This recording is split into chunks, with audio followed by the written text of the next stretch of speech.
Crusading was one of medieval Europe's favourite pastimes. It wouldn't take much for a pope to issue a call to crusade, and soon kings, princes and lords would be marching an army to either retake the Holy Land or generally just make life difficult for the Islamic powers on the other side of the Mediterranean. Yet, as you'll know, one day the Crusades stopped. But why? Why did the era of crusading come to an end? Now, when most people discuss crusading, it's often in reference to those in the Middle East. But it's important to remember that there were several against pagans in Northern and Eastern Europe. Furthermore, there were those in the Iberian Peninsula, and also ones which were directed against the heretical movements throughout Europe in the 13th, 14th and 15th centuries. Those in the Iberian Peninsula stopped because simply the Christians won and all of the Muslim states there were extinguished by 1492. For the Crusades in the Middle East, those came to an end in the late 13th century for several more complicated reasons. The first was that the Crusaders kept losing, and you can only keep trying the same thing so many times before it just seems silly. Another reason was that the primary region of the Crusades had now moved to North Africa, and much of their focus was on trade and piracy. They were now much smaller in scale and were primarily done in the kingdom's interest, not for religious zeal.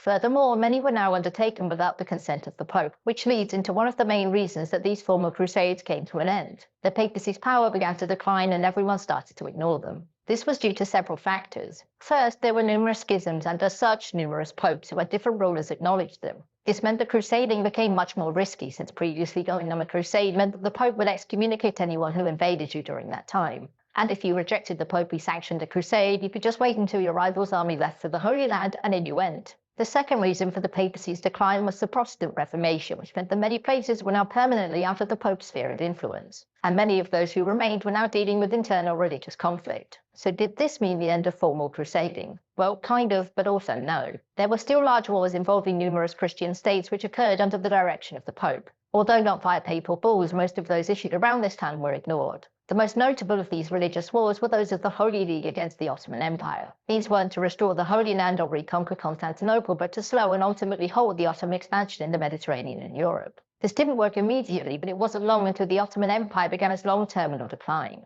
and European nations soon operated in terms of independent national foreign policy, and not with any sense of a united Christian world trying to reclaim important religious cities. It was national self-interest which would direct foreign wars after this. And that continued all the way to the capture of Jerusalem by the British in World War I, who were very quick to dismiss any religious undertones to the conquest, because by then the idea of a